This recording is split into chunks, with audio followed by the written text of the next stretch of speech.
I'm sorry. Help me. Where was the value? I'm sorry. I really want to call him an I really do. I'm sorry. So today we're going to look at some of the best and also some of the most cringeworthy things I have seen on the internet in regards to health, wellness, fitness, weight loss, all the things. I think it's a good sort of way to look at the landscape of what's out there on the internet, particularly in short form content, and sort of give a little bit more information. So let's get started. What's up? If you're new here, I'm Alexandria. I'm a 36-year-old toddler mom, licensed therapist for 10 years, and self-professed gym rat. And after I lost over 40 pounds naturally and in a healthy way, it completely transformed my life. And so now my goal is just to help other mamas and other women by helping you to sort of streamline the process. Because honestly, it changed my life in such a tremendous way that I really just my goal now is to help other women do the same thing because it just had such a huge impact. So if you love it here, or if that's you, I would love if you would subscribe and come and join the family. All right, let's get started. Let's get into it.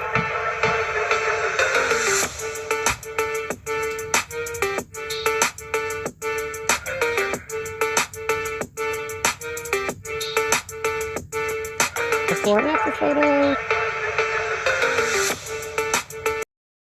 Okay, so a couple of things. All right, let's look at some of the comments here. So yeah, don't mislead people. Nothing will happen in a week.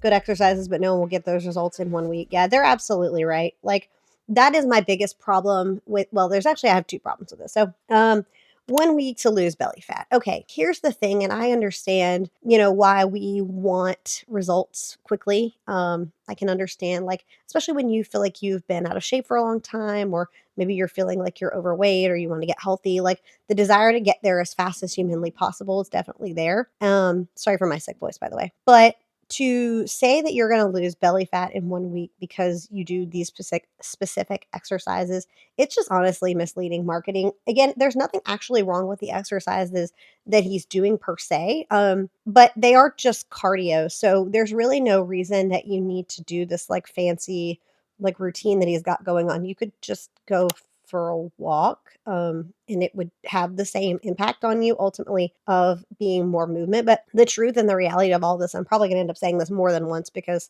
knowing the internet, the only true way to lose belly fat is to be in a calorie deficit. I don't know how many times I have to say that, but I imagine more than once in this video. But you have to be in a calorie deficit, and people like to throw around on the internet like these exercises are going to help you lose belly fat. And it's not true. It's not an accurate reflection of what actually works and what actually helps you to see results. And so if you're wanting to lose weight or get fit and healthy, then you have to be in a deficit. And sure, you can be in a deficit by moving more. That's a good starting point. But to suggest that any sort of one specific exercise to target anything, including this, is just misleading. And if you want to try it, great, that's fine. But do it knowing that you're doing this because you're having some fun getting some more movement in, not because it's going to actually do, what it says it's going to do. All right, let's move on to the next one. If your abdomen is so swollen that you look pregnant and your pants feel tighter and tighter, you need to try this effective natural remedy for rapid weight loss. Here's how to prepare it. First, take 3 to 5 bay leaves. Bay leaf is a powerful anti-inflammatory and natural diuretic that helps reduce gas and bloating. Next, add a teaspoon of dried oregano, which is excellent for weight loss as it improves liver function, repairs the digestive tract, and accelerates the elimination of toxins from the body. Finally, include a teaspoon of cinnamon, which helps reduce appetite, stimulates digestion, controls blood sugar levels, and reduces gut inflammation. Place half a liter of water in a pot along with the prepared ingredients. Cook over high heat and let it boil for 5 minutes. Strain the mixture and it's ready. How to take it? Drink a hot cup of this beverage before breakfast for 1 week and you'll see great results. If you feel very hungry during the day, you can increase the amount to 2 cups. And if you like this recipe, comment the word SLIM and I'll send you my new 2025 weight loss remedy for free. TBH, I'm hella offended by this. I'm not gonna lie. Excuse me? Okay, so again, this is what is this gonna do? Like, really and truly, and I understand people wanting to use, like, supplements and things like that, but crap like this is not going to do anything for you. At the end of the day, this is just some fancy water. Now, I don't know anything about, like, turmeric or any of the other crap that's in this thing. I'm not like a medical provider, which I guess this wouldn't be medicine, but like I don't know about these herbs and spices. They may do the things that he says they do. I don't freaking know. But what I do know is that again, this is not necessarily a calorie deficit. And if it is a calorie deficit, it's because you're just drinking this crap rather than actually eating in a calorie deficit. You're just putting liquid in your body, and that's neither healthy nor sustainable. And so, quite frankly, everything about this just ticks me off in the most of ways. So, if you see a remedy, a drink, a supplement, a something that promises you that you're going to lose belly fat, please just don't buy it. Please, I beg you. You are smart women. I know you know better. If it sounds too good to be true, it probably is, right? That's what they say. And this is the case with this crap too. Okay, I'm gonna move on before my head explodes like anger from inside out. All right, let's see. Let's find a good one that's not making me want to punch something.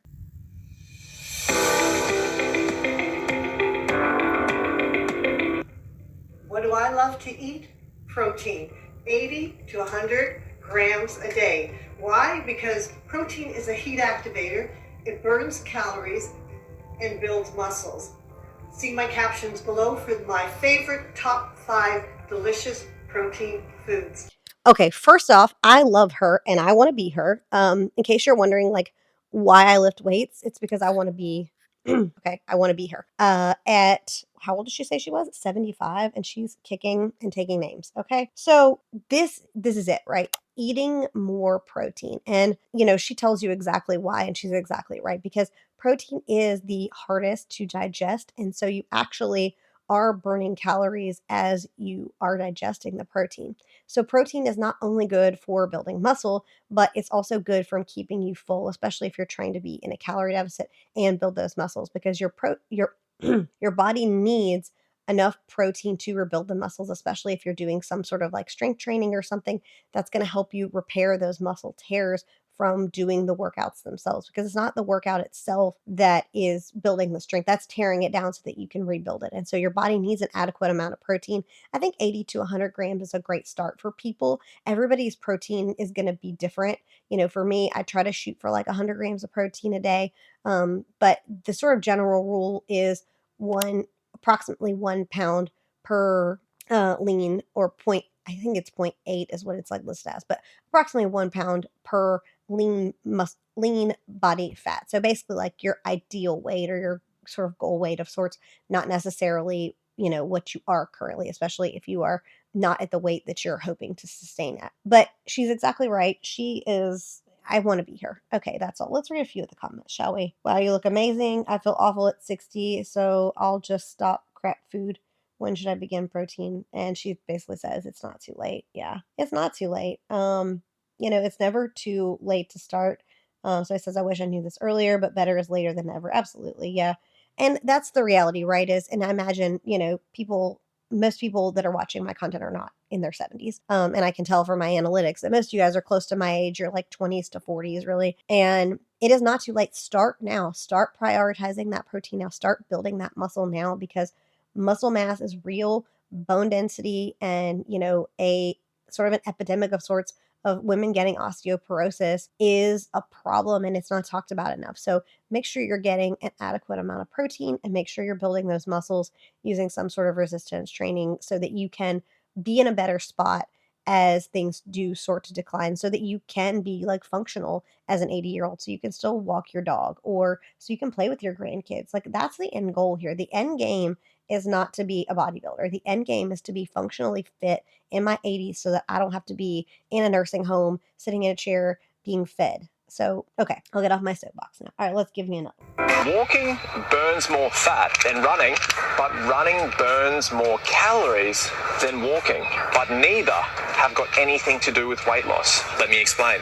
Our bodies are like a hybrid car. If you do low impact exercise such as walking, your body will utilize fat as an energy source. If you do high intense exercise like sprinting or weight training, your body will utilize carbohydrates as energy. But here's the deal. If you're still eating too many peanut butter pretzels like I have this week, you're going to have a very hard time losing weight. You see, because exercise only burns 10% of your daily calorie intake. So trying to out-exercise a bad diet is a fight you'll never win. Exercise to increase your physical and mental longevity. And if weight loss is your primary focus, decrease your calories. And if you'd like some more simple health and fitness tips that are squished up into teeny tiny reels that don't go for very long, because I know nobody's got an attention span anymore, consider dropping my page a follow. One more. Spicy. All right, I'm gonna give him a follow. I like him. His name is Mitchell Little. Okay, I like him. All right, lots of good stuff here. I mean, I don't need to re-explain what he just explained because he explained it very well. So I'm not gonna do that. But he's exactly right.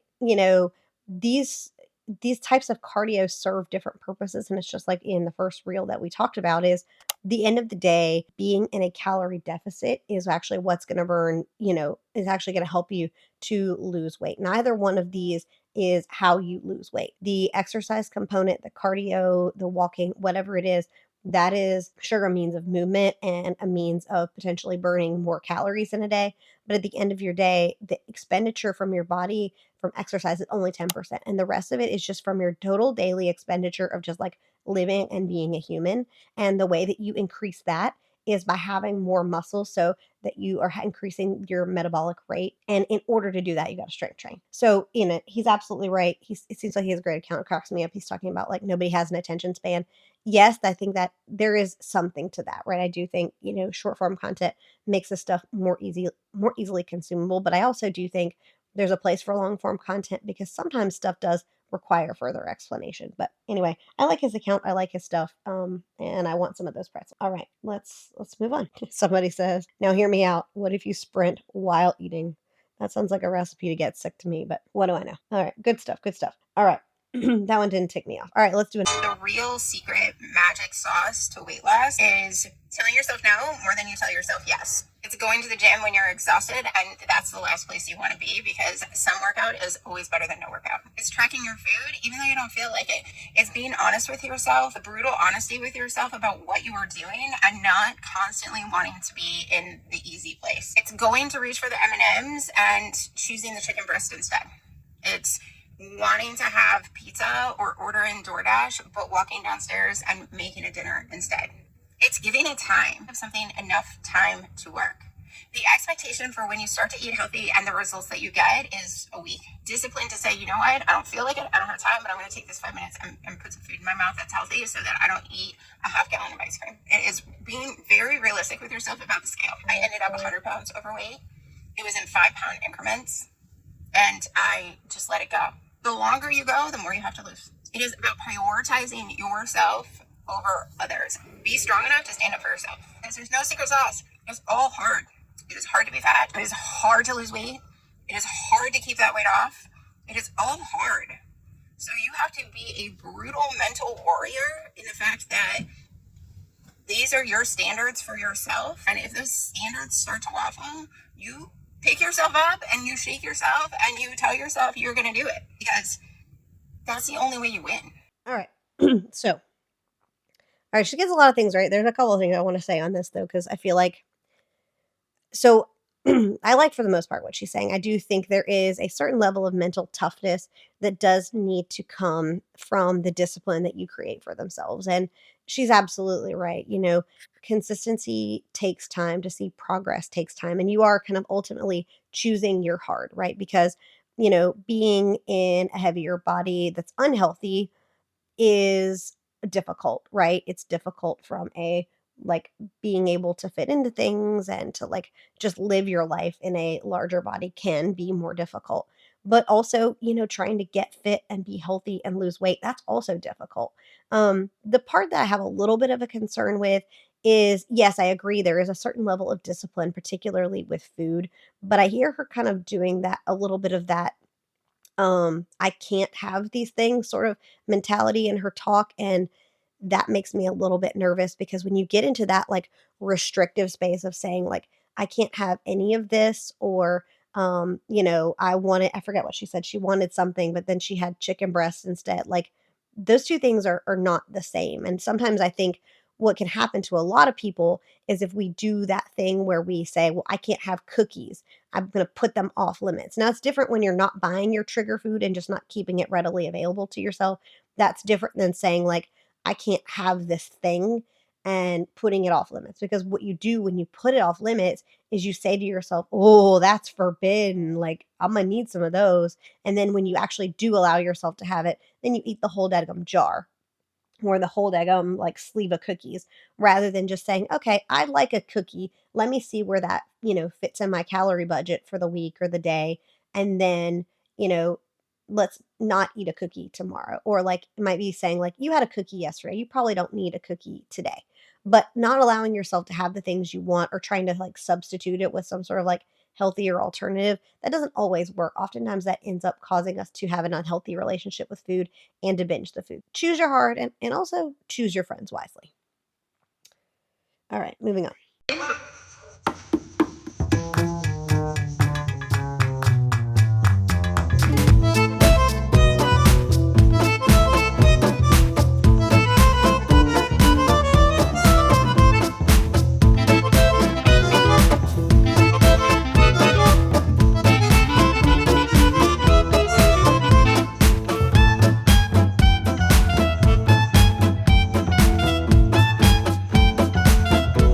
All right, I was glad I'm sorry. All right, so yeah, I really like this. I think this is a really good account. This Transform with Christy.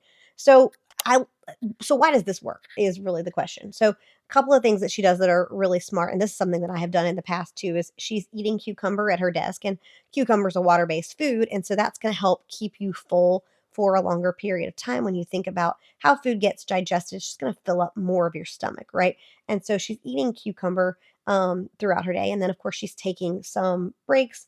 When she's taking her breaks, she's going for some walks. She's getting some movement in. And then I saw her drinking a protein shake. She's got a Fairlife strawberry, and she's got some Greek yogurt going. And again, those are really great ways to, work towards that protein goal. So again, we're building muscle. We're also, being full for longer because we have the protein. And so overall, I just think this is a super balanced approach. I like this a lot. And it's just good stuff. It's smart stuff, and it doesn't make me wanna punch something. So, all right, let's do one more like this, and then we'll move on. How to lose 5 pounds in one day, and trust me, I was fatter than you, so I would know. Start your fast from 6 p.m. the night before till 2 p.m. the next day. Do 1 hour of cardio, drink a gallon of water before your first meal, and then weigh yourself at 6 p.m. Thank me later and follow for more value. I'm sorry. Help me. Where was the value? I'm sorry. I really wanna call him I really do. I'm sorry. Excuse me. What are you talking about? Okay, further evidence and rationale for why you can't just look at the scale. Okay. And it's ish like this right here. Okay. And it's not necessarily the fasting that's a problem. Okay. If fasting is a functional way for you to be in a calorie deficit, that's none of my business. Okay. That has not worked for me personally. I'm a hangry, you know what, and it doesn't work for me. But if it works for you, to each their own. I think fasting can be a functional option for some people. I'm just not one of those people. But the problem here is yeah, sure, okay, you technically lost 5 pounds because you didn't eat a carbohydrate. Like, that's the only reason that you lost weight. So you lost 5 pounds, sure, but the second you put a dang carbohydrate back into your body, you're going to gain 3 or 4 of those back. So, like, you didn't actually do anything except trick the scale. And that's the challenge when you are strictly looking at the scale, right? Is because so many things, particularly as women, our weight fluctuates so much from the way that we, live our life, from our hormones, water retention, all those sort of things. And so all you're doing is tricking your mind on the scale to say, like, oh, I lost 5 pounds. You didn't actually do anything. So no, there is not value in this, sir. I'm not thrilled with you right now. Okay. All right. So one more for today because I want to end on a high note and not making me want to punch things. And this I'm cherry picking this one. I'm hand picking this one because I really like the fitness chef. He has great content. And does a really great job in kind of a funny way of explaining stuff, especially from like a health and nutrition standpoint. So I'm going to play this one because I think he does a great job of explaining this, and I think it's really helpful information. So we're going to play that one now. This is a 500-calorie muffin, and this container represents your stomach. This is what the muffin looks like after you chew it. So this is 500 calories. This is 500 calories of Doritos. And this is what they look like after you chew them. Well, minus the saliva and digestive juices. So this is what 500 calories of Doritos looks like in your stomach. This is 500 calories of sweets in your stomach. This is what 500 calories of cereal looks like.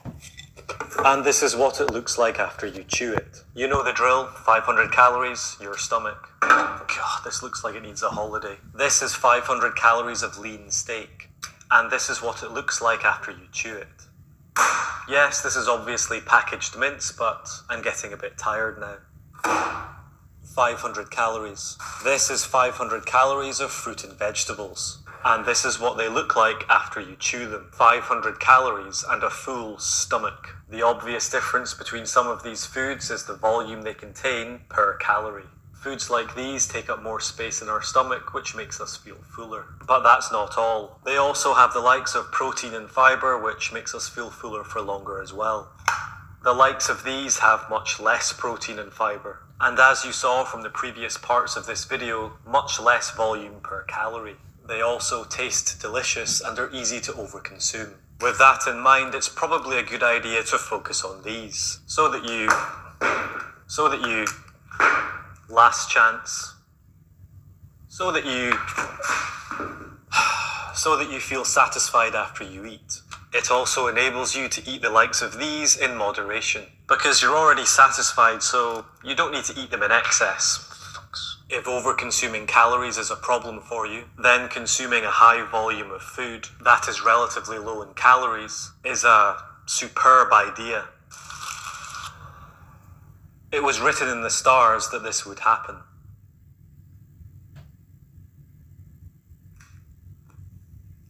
.8 out of 10. All right, bye. Okay. All right. Yeah. I mean, it requires no explanation. He explained it brilliantly. And it's kind of what we were just talking about a little bit ago, which is also kind of why I wanted to play it is, with the lady with the cucumbers is, again, you've got that food volume. You've got high water content in that cucumber. So it's going to fill up your stomach more and make it so you don't need to binge eat the things. And so when you want some gummy bears or when you want, some sour gummies or whatever, you don't feel like you need to eat an entire bag of them. You'll just eat a handful or you're more likely to just eat a handful. So anyway, I love the fitness chef. He's fracking hilarious, although he does say some bad words. So just as a word of warning if you're a parent and you got kids around when you watch him. But he's very funny. So highly recommend. All right, if you love this, let me know and send me some reels. Send me some crap you want me to cover because this is fun. I'm enjoying this. I'm hoping you're enjoying it too. And if you like this video, please give it a thumbs up. It lets YouTube know it's fun, entertaining, helpful in some way. And I'll catch you in the next one. Bye, friends.